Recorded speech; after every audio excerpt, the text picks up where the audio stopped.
Benim peygamberim öyle güzel ki nuru aydınlatır bütün alemi, onun sevdasına öter bülbüller, ona aşık olmuş kırmızı güller, onun sevdasına. Apelidado de O Assassino do Biquíni, Charles Sobhraj assassinou pelo menos 9 turistas no Sudeste Asiático durante a década de 70. Ele fazia amizade com os viajantes antes de envenená-los para roubá-los. Sobhraj era um vigarista nato, ladrão de joias, traficante de drogas, conhecedor de venenos e assassino, que acabou se tornando uma espécie de celebridade mórbida da mídia internacional. Certa vez preso, ele juntou dinheiro suficiente para subornar seus carcereiros, que tornaram sua vida em uma prisão indiana muito mais suportável. Até o fim, ele acreditava que poderia escapar da justiça, e quase conseguiu.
Olá, seja muito bem-vindo ao canal Paralelo Metafórico, o meu nome é Daniel e hoje daremos início ao primeiro episódio de mais uma série especial aqui no canal, que será dividida em 4 partes. Portanto, não esqueça de se inscrever no canal, caso não seja inscrito, deixar o seu like, comentário e compartilhar este vídeo com seus amigos. Não esqueça também de ativar as notificações para não perder nenhum vídeo desta série. E também de seguir a playlist A Serpente, que está aqui na descrição, para acompanhar as novas atualizações sobre o caso. Antes de começar o vídeo, gostaria de fazer um adendo. Bom, este especial não é focado na série da Netflix, O Paraíso e a Serpente. É um levantamento de fatos e acontecimentos sobre o caso em todo o mundo. E eu contei com a ajuda de 2 inscritos do canal, Amanda Silva, que mora na França, que conseguiu me enviar para mim alguns recortes de jornais originais da época para eu poder montar o roteiro. E também Roberto Gonçalves, que me ajudou em algumas traduções. Muito obrigado a vocês dois. Neste especial, como dito, irei falar muita coisa diferente da série da Netflix, até porque, na série, a história é recontada de uma forma muito mais dramática. Existem 2 personagens, o Herman e a Nadine, que são bem focados em toda a série, então eu acho que seria redundante em focar neles aqui. Eu irei fazer um apanhado geral de toda a vida do serial killer, contabilizando seus crimes e as pessoas que ele enganou e matou durante todos esses anos. Muita coisa com certeza vai faltar, mas eu tinha que manter uma linha de roteiro. Então com certeza vocês também encontrarão muita coisa nova aqui nesses 4 vídeos do especial. Então, vamos para o vídeo de hoje.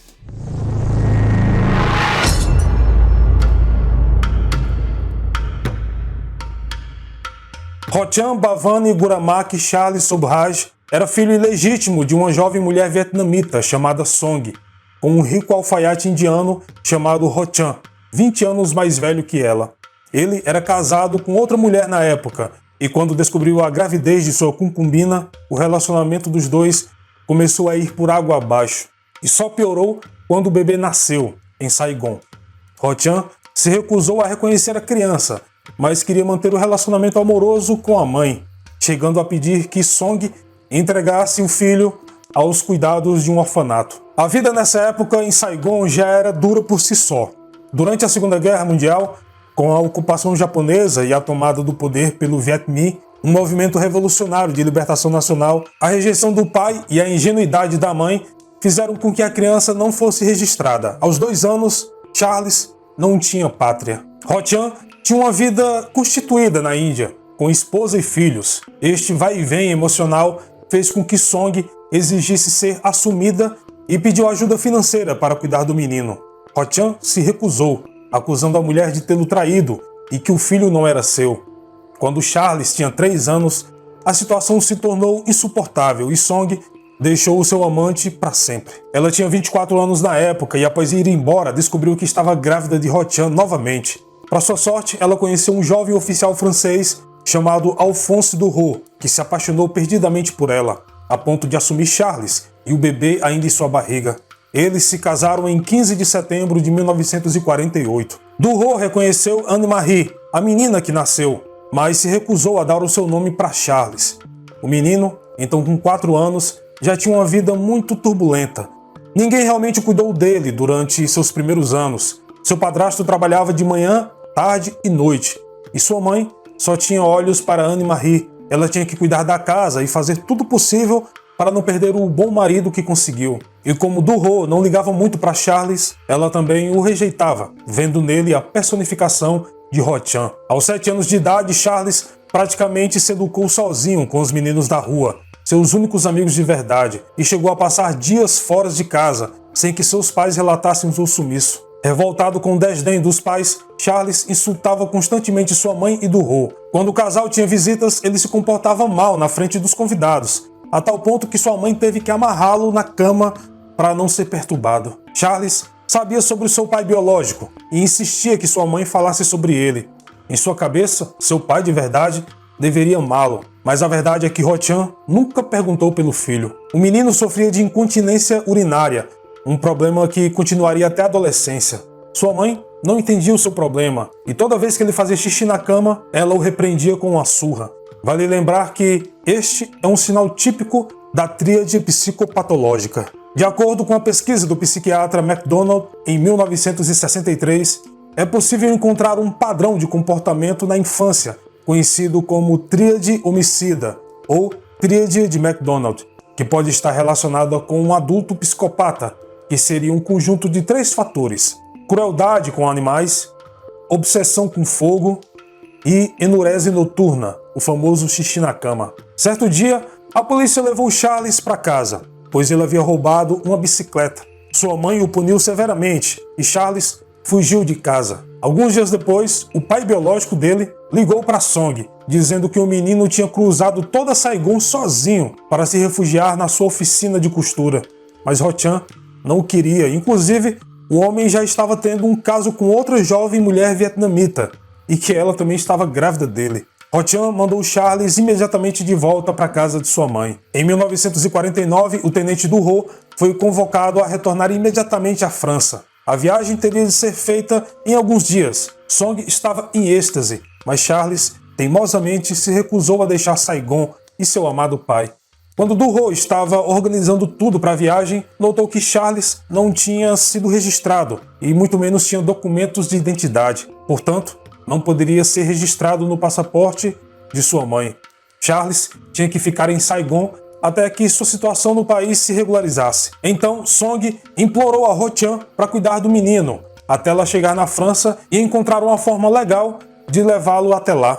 Nesse meio tempo, Ho-chan havia ficado muito rico com a prosperidade de seu negócio e não queria sobrecarregar a sua vida cuidando de uma criança problemática, e mais, que ele mal conhecia. Num primeiro momento ele recusou, mas acabou cedendo aos apelos de Song e às lágrimas de Charles, que implorava para ficar com o pai. 3 anos depois, em 1952, Duroux foi enviado novamente para Saigon para lutar contra os rebeldes do movimento Viet Minh, que haviam invadido a Indochina 2 anos antes. Song e ele já tinham 2 novos filhos. Um terceiro estava a caminho. A mulher então ligou para saber sobre Charles. Agora com 9 anos, Ho-chan já tinha 3 filhos com sua nova concubina e ela não suportava o menino. A mulher o incomodava constantemente e Charles se tornou cada vez mais rebelde, um mentiroso profissional, desobediente e selvagem.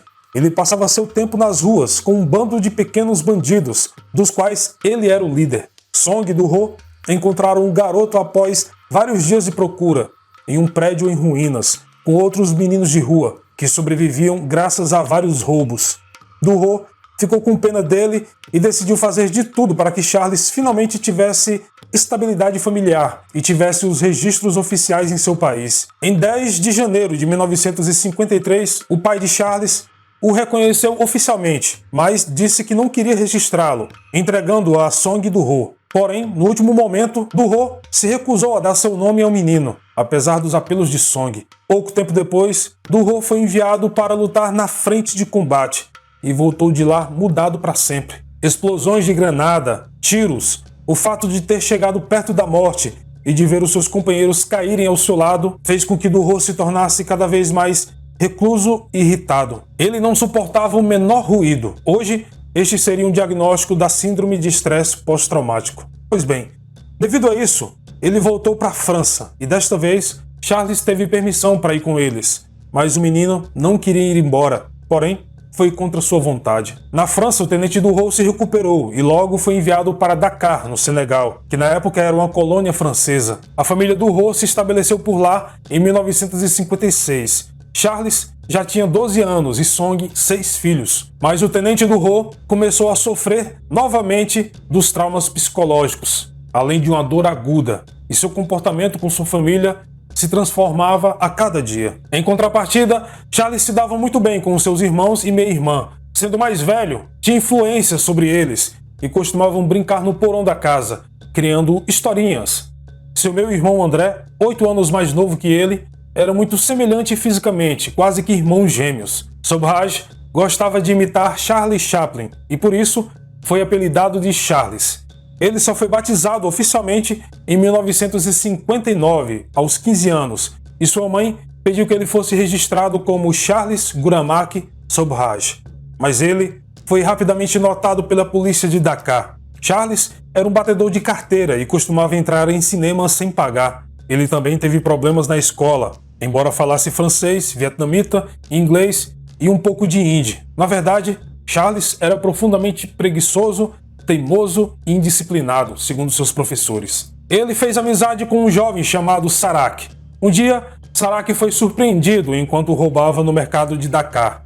O menino confessou que Charles o obrigou a fazer isso. Quando sua mãe o repreendeu por seu comportamento, Charles respondeu com muita calma: "Sempre há um idiota para fazer o que eu digo." Song e Do-ho o puniram, colocaram grades nas janelas de seu quarto e o amarraram na cama. Mas Charles ainda conseguiu escapar para voltar à cidade e começar os seus roubos e assaltos novamente. Ele chegou a estimular o seu meio-irmão André a acompanhá-lo. Depois de algum tempo após a independência das colônias francesas na África, os soldados voltaram para a França. Alphonse Do-ho e sua grande família então se estabeleceram em Marsella. Charles tinha 16 anos, sempre fazia xixi na cama e passava o tempo mentindo, insultando e ameaçando as pessoas. Em dezembro de 1959, ele foi preso por querer vender cartões de Natal. Mas não foi só isso. Ele ameaçava as pessoas com a faca, quem não quisesse comprar.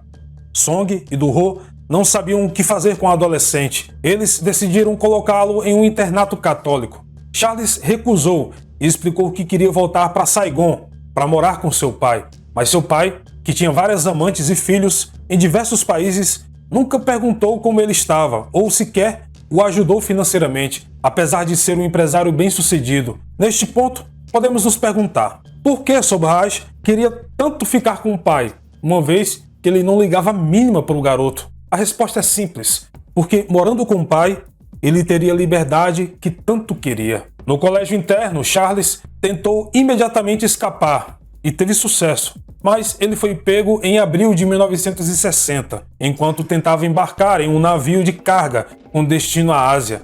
2 meses depois, conseguiu entrar em outro barco a caminho da África, mas ele foi pego roubando o passaporte de um marinheiro. Os oficiais o trancaram no porão para mandá-lo de volta à França. Seu pai biológico se recusou a pagar a viagem de volta. Song e Do-ho tiveram que resolver a situação e o receberam friamente em Marsella. Escaldado pela viagem ao fundo do porão de um navio, Charles aceitou que sua mãe o mandasse para Paris para que ele pudesse trabalhar em um restaurante vietnamita. Ele trabalhou por alguns meses, no final de 1960. Como dito, seu pai havia se tornado muito rico e estava viajando o mundo, chegando à França. Ele foi a Paris e, curiosamente, procurou o filho para vê-lo.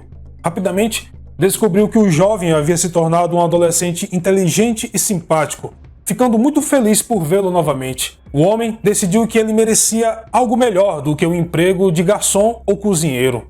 Charles mentiu para ele, fingindo ser um menino pobre, miserável e mal amado pela família, que era forçado a trabalhar dia e noite em condições terríveis. Seu pai, comovido, pediu permissão a Song e a Du Ho para levá-lo de volta a Saigon para ensiná-lo a alfaiataria, com a intenção, talvez, de torná-lo seu sucessor. Não preciso dizer que Song ficou muito feliz em mandar o seu filho delinquente para longe. Na primavera de 1961, aos 17 anos, Charles retornou a Saigon. E é claro que ele rapidamente retornou os seus maus hábitos, principalmente porque era encorajado pela concubina de seu pai, que ainda o odiava e queria fazer com que ele fosse expulso de casa. O pai de Sobhraj exigiu que seu filho se levantasse de madrugada e trabalhasse muito na alfaiataria, mas ele escapou e desapareceu por vários dias, passando a andar acompanhado de prostitutas e roubando carros. Desesperado, Ho-chan decidiu mandá-lo para o interior da Índia, para trabalhar com alguns parentes, longe das tentações de Saigon. Se Charles ficasse lá por um ano, ele conseguiria a cidadania indiana, mas não durou mais do que algumas semanas. Os primos eram pessoas humildes, trabalhadoras e honestas, que Charles imediatamente desprezou. Em março de 1962, Charles estava preso em um barco por não ter passaporte. Ele esperou em vão que o seu pai pagasse sua viagem de volta e teve que implorar à mãe que o repatriasse a Marsella. A mulher teve que vender todas as suas joias para pagar a viagem de volta para casa. Charles voltou cheio de gratidão, mas Song explicou que não podia mais viver com ele. Du Ho estava doente de novo e a casa era muito pequena. Charles então passou a trabalhar em restaurantes para poder comer, mas nunca conseguiu manter um emprego por mais do que alguns dias. Em seguida, ele roubou um carro e saiu de viagem com uma jovem que tinha acabado de conhecer. Obviamente, foi preso por excesso de velocidade e condenado a 6 meses de prisão por furto. Na prisão de Grasse, ele aprendeu artes marciais e italiano. Quando saiu, foi informado que tinha 30 dias para obter os documentos antes de ser deportado para sempre do território francês. Ele então pediu dinheiro à mãe novamente para ir à Itália. Ela recusou, dizendo que agora ele era um homem e que deveria se virar sozinho. Esta foi a última vez que Sobhraj falou com sua mãe. Eles não se veriam novamente dentro de 10 anos. Charles ficou quieto na capital francesa, tentando tocar a vida honestamente. Ele passou o Natal de 1963 totalmente sozinho. Então, conheceu um mafioso vietnamita que o colocou sob sua proteção. Ele o ensinou Kung Fu e pensamentos budistas. O mafioso também conseguiu documentos para Charles. Documentos falsos, é claro. Para isso, ele teria que pagar 30 mil francos. Durante a primavera de 1964, Charles cometeu roubos para conseguir o dinheiro. Ele estava quase lá quando roubou um carro, adivinhe, para mais uma vez dar uma volta com a mulher bonita que ele acabou de conhecer. Não preciso dizer que ele foi preso novamente por excesso de velocidade e se viu diante de um juiz severo que não gostava de reincidentes, sendo condenado a 3 anos de prisão.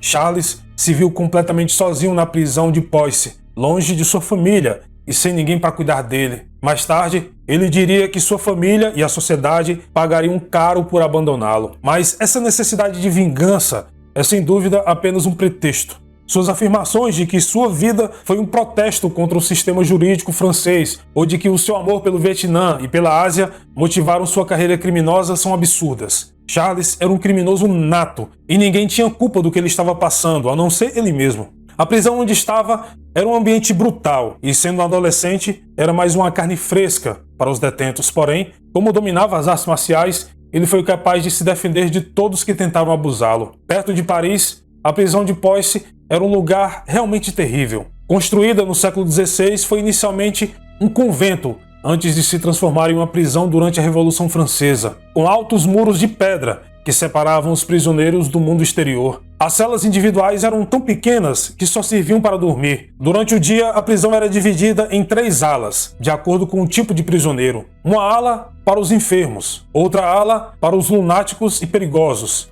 e uma última para quem eles não sabiam o que fazer. Charles estava nessa. A prisão era dirigida com mão de ferro. Os presos não podiam personalizar suas celas. Rádios e jornais foram proibidos e as cartas censuradas.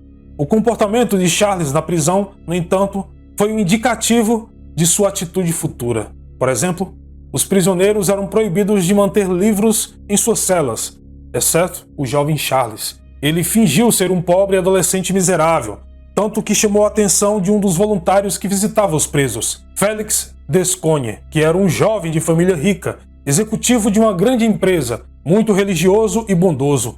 Ele ia à prisão todas as semanas para ajudar os prisioneiros a escrever cartas para os seus parentes ou resolver pequenos problemas jurídicos. E ainda oferecia sua empresa para quando os detentos saíssem da prisão. Félix e Charles se conheceram em 1966 e Sobhraj rapidamente se apegou a Félix, a quem ele via como um salvador e um modelo a seguir. Charles pede a Félix que faça o papel de um intermediário com seu pai, pedindo para que ele pudesse voltar para Saigon. Mas ele queria que seu pai o convidasse e ainda concordasse em pagar sua viagem. Félix teve pena do jovem, mas o diretor da prisão avisou. Charles era um excelente manipulador e mentiroso. Ele faria qualquer coisa para colocar Félix sob seu controle.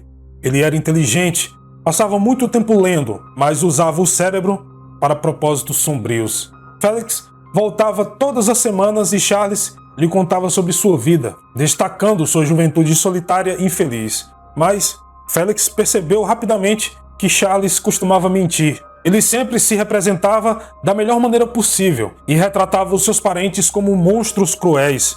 Dependendo da semana, eles eram pessoas bondosas. Ele então escreveu suas longas cartas cheias de citações de Freud e Nietzsche para Félix enviar para o seu pai. Segundo algumas fontes, essa amizade era muito mais profunda, se é que me entendem, e o relacionamento deles tornou-se quase sufocante, mas Félix continuou a visitar o jovem, segundo essas fontes, porque estava apaixonado por ele. Mas ninguém sabe se o amor era realmente correspondido, ou se Charles apenas usava o sentimento do rapaz para conseguir o que queria, o que é mais fácil. Félix até escreveu ao pai de Charles para tentar convencê-lo a receber o filho, mas após 3 meses sem resposta, Charles escreveu uma carta cheia de ódio e fúria ao pai, na qual explicava que ele o estava renegando e que queria fazê-lo sofrer, e que um dia seria rico mesmo sem a ajuda dele.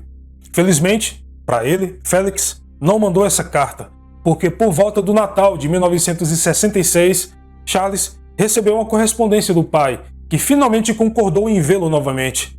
Ele havia respondido à correspondência de Félix, mas da Índia sua carta demorou meses para chegar à França. Félix também conseguiu uma forma legal de Charles obter a nacionalidade francesa, já que ele nasceu na Indochina, uma ex-colônia francesa.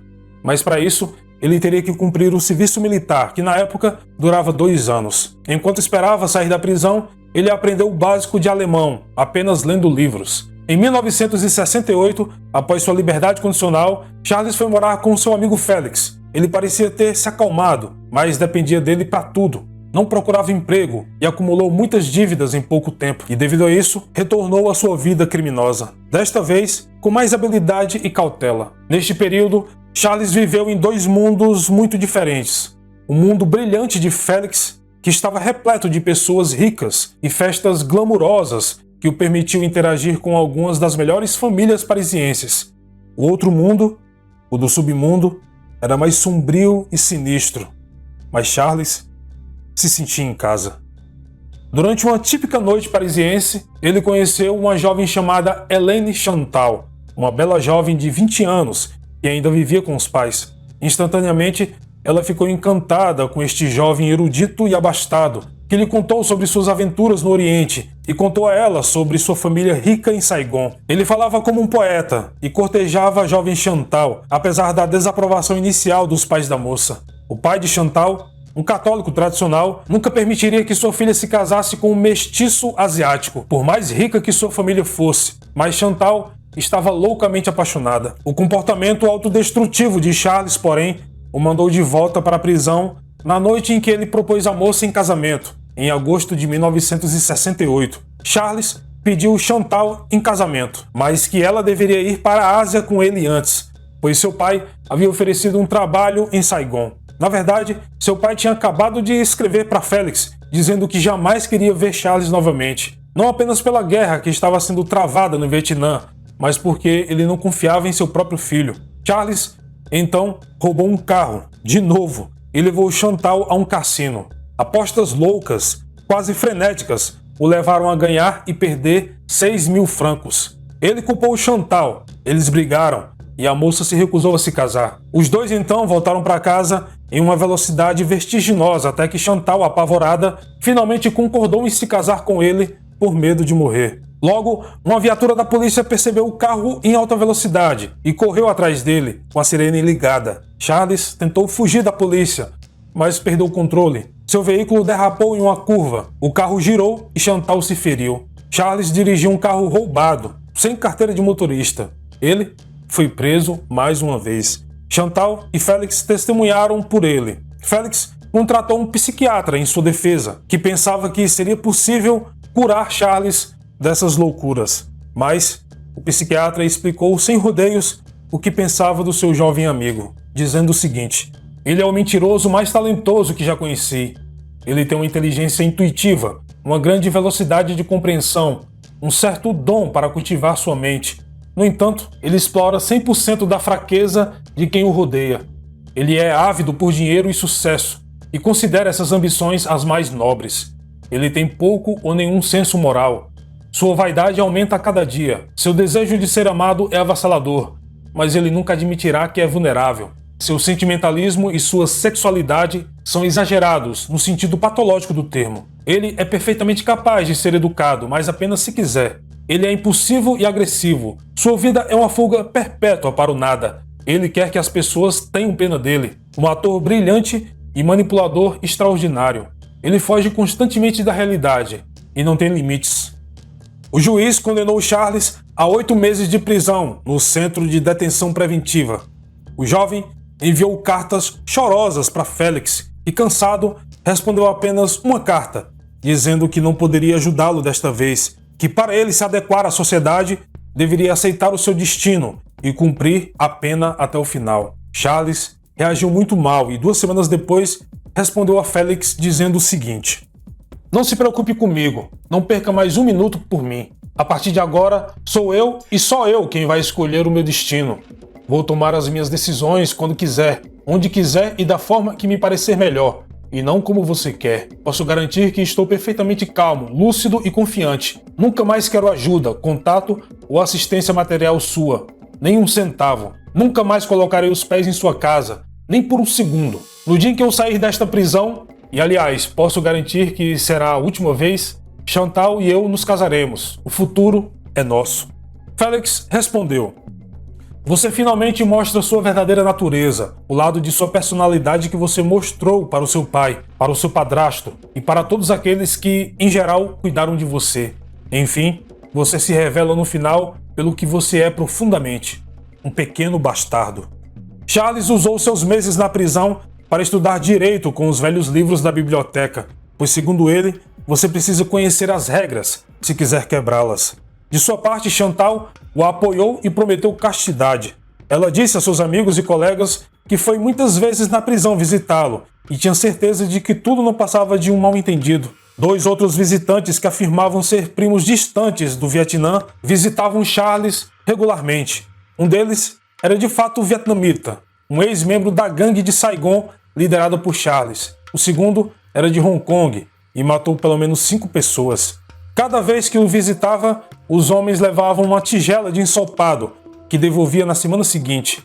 No fundo da tigela, Charles escondia um plano desenhado de um apartamento parisiense a ser roubado, que ele havia visitado durante as noites sociais com Félix. Os 2 comparsas de Charles então fizeram um roubo, e quando o homem saiu da prisão, ele teve sua parte entregue conforme combinado, 15.000 francos, algo em torno de 100.000 reais. Sua nova fortuna amoleceu um pouco o coração dos pais de Chantal, que aceitaram que ela se casasse com Charles, mas apenas durante uma simples cerimônia civil na presença da família da moça. Em maio de 1969, Charles enviou uma carta para Félix, na qual pedia perdão e aproveitou para convidá-lo para o seu casamento. Félix não respondeu. No outono, Charles e Chantal foram visitar Félix. Ele foi convencido pela jovem a testemunhar no seu casamento. Os dois então alugaram um apartamento no subúrbio e viveram uma vida muito clássica por alguns meses. Chantal explicou a Félix que Charles, graças ao casamento, havia mudado. Ele agora tinha um senso de responsabilidade, estava muito mais estável. Certa vez, seus ex-companheiros de prisão queriam vê-lo, mas ele os mandou embora. Na primavera de 1970, Chantal percebeu que estava grávida. Charles soube no mesmo dia que teria que prestar serviço militar para ficar legalmente na França. Mas ele não queria abandonar Chantal. Depois de algumas semanas, ele mandou um atestado médico que adiou a sua ida ao exército. Algum tempo depois, Charles pegou emprestado 6.000 francos de sua meia-irmã, dizendo que queria dar à sua esposa a melhor gravidez possível. Mas ao invés disso, ele usou o dinheiro para jogar no cassino e perdeu tudo. Apesar de sua promessa de reembolsar a sua irmã, ela o processou e Charles se viu novamente na prisão. Acreditem. Ele jurou que nunca mais se aproximaria de um cassino. Félix, a pedido de Chantal, foi visitar a irmã de Charles e tentou convencê-la a retirar a queixa, jurando que ele mesmo a reembolsaria do valor se Charles não o fizesse. Em junho de 1970, o pai de Charles fez uma escala em Paris durante sua segunda viagem ao redor do mundo. Charles tentou impressioná-lo, levando a restaurantes chiques e dando presentes maravilhosos. Eles foram para a Suíça e Charles comprou um relógio de ouro para o seu pai, que pagou com um cheque. Chantal acabou admitindo para Rotin, o pai de Charles, que ele havia passado semanas anteriores à sua chegada em busca de dinheiro. Ele tinha vendido a mobília e se aproximou de seus amigos duvidosos para conseguir mais dinheiro para poder impressionar o pai, mostrando o quão bem financeiramente ele estava, mas a realidade era bem diferente. O pai de Charles, então, incentivou Chantal a se divorciar dele e foi embora no primeiro voo para Saigon. No retorno da Suíça, Charles perguntou a Félix se ele poderia emprestar o seu carro velho, que não valia muito, mas que ainda dava para dirigir. Charles pretendia ir para a Grécia e depois cruzar todos os países até chegar ao Vietnã para encontrar o seu pai e, claro, pedir dinheiro emprestado a ele.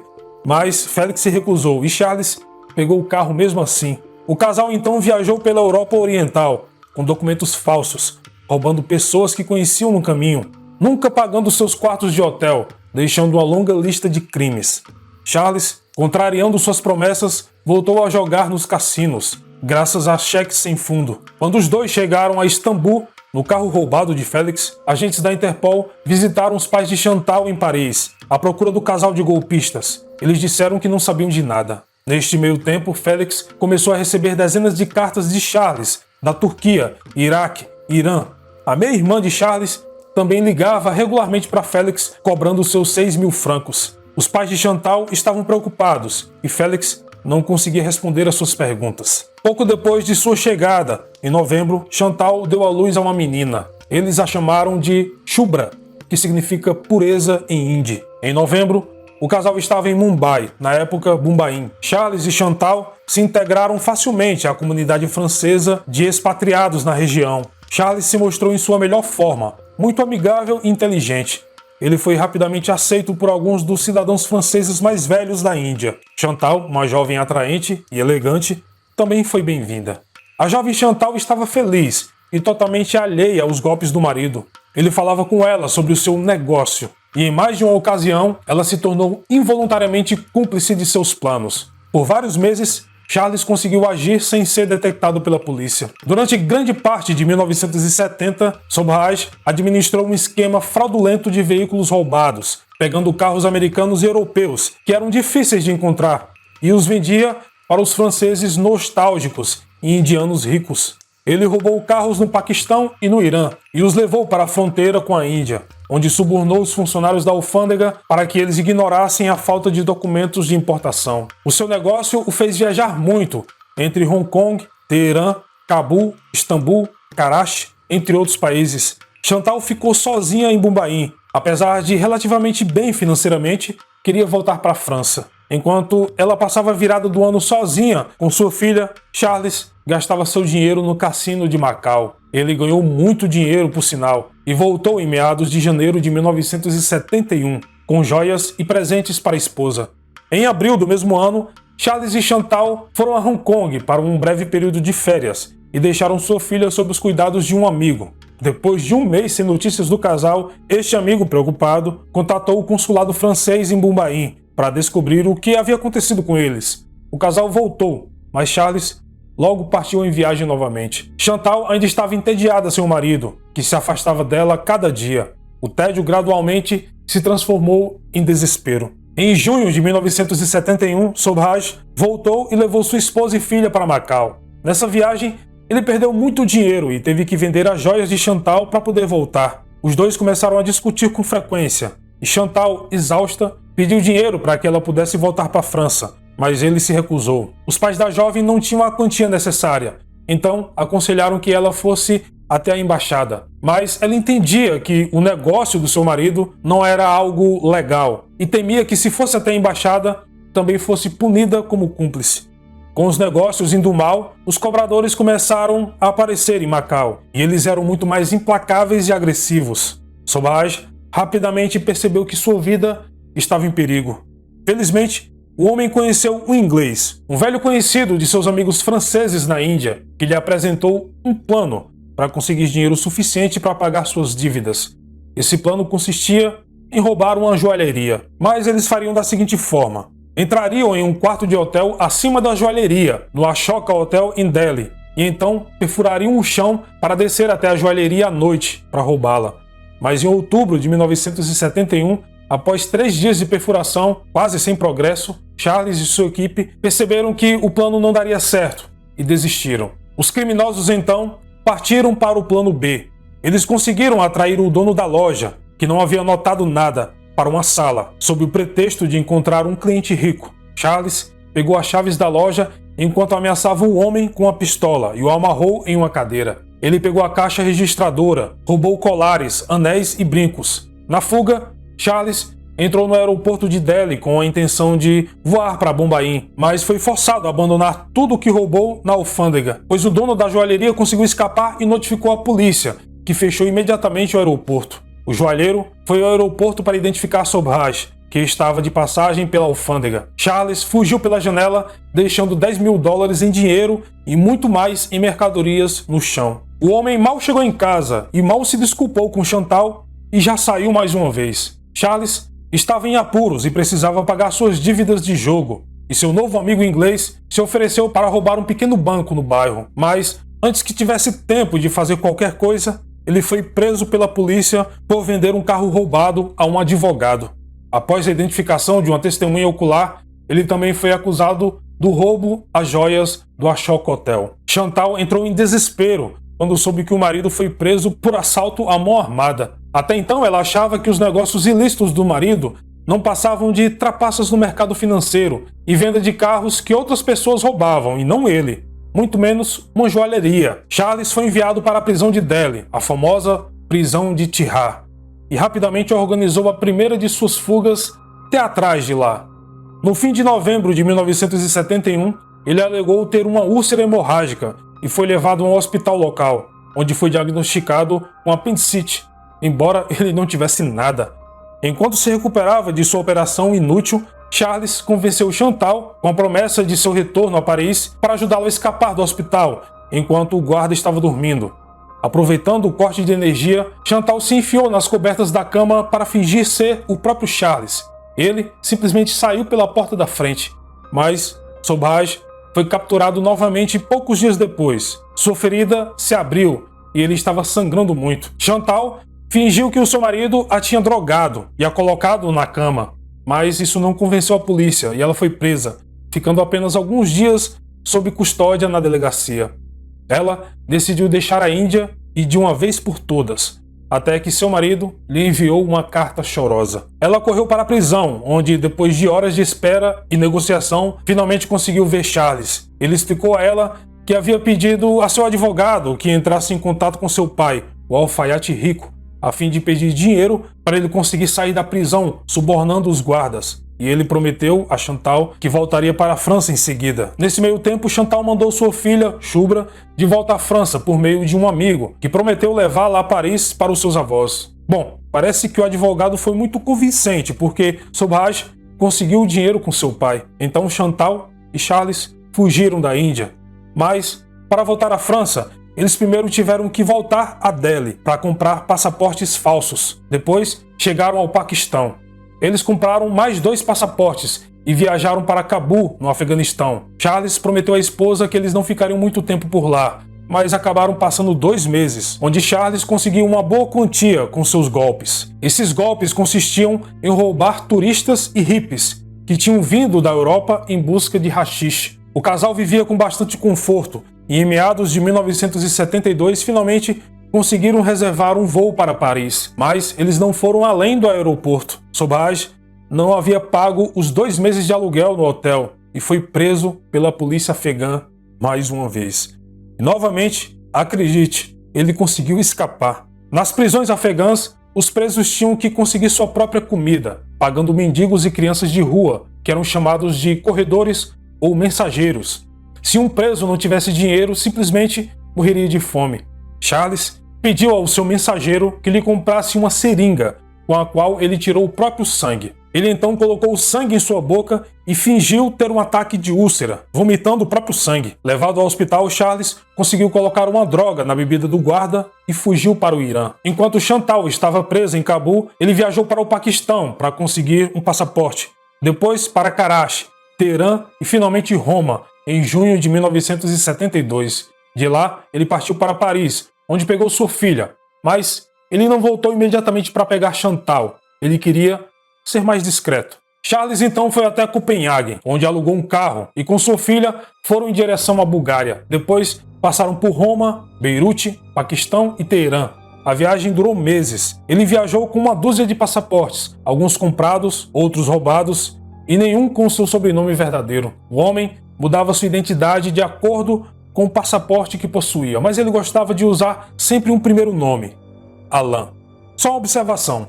Segundo a polícia, foi nessa época que Sobhraj cometeu seu primeiro assassinato, em setembro de 72, no Paquistão, com uma cúmplice da Espanha. Eles fingiram ser um casal de turistas que queriam ir para Peshawar. Segundo sua cúmplice, Maria Nunes, durante a viagem, Sobhraj injetou alguma coisa no motorista, chamado Habib, que logo morreu de overdose e Sobhraj jogou seu corpo no rio. É aqui que a história de Charles Sobhraj deu uma guinada para o assassinato.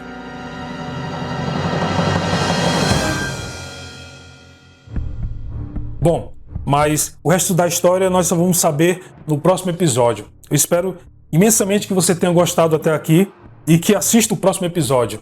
Não esqueça de se inscrever no canal, caso não seja inscrito, deixar o seu like e comentário e compartilhar este vídeo com seus amigos. Isso é muito importante, pessoal, para o engajamento do vídeo e do canal. Quanto mais pessoas receberem notificação e assistirem o Paralelo Metafórico, mais ele vai ser indicado para outras pessoas. Bom, como vocês sabem, aqui na descrição tem todos os links para o canal. O nosso Instagram é o @paralelometafórico e nós temos as nossas campanhas de apoio, o Apoia-se e o Seja Membro. No mais é isso, vejo vocês no próximo episódio do especial sobre Charles Sobhraj. Então, como sempre, nos vemos nos comentários. Até mais!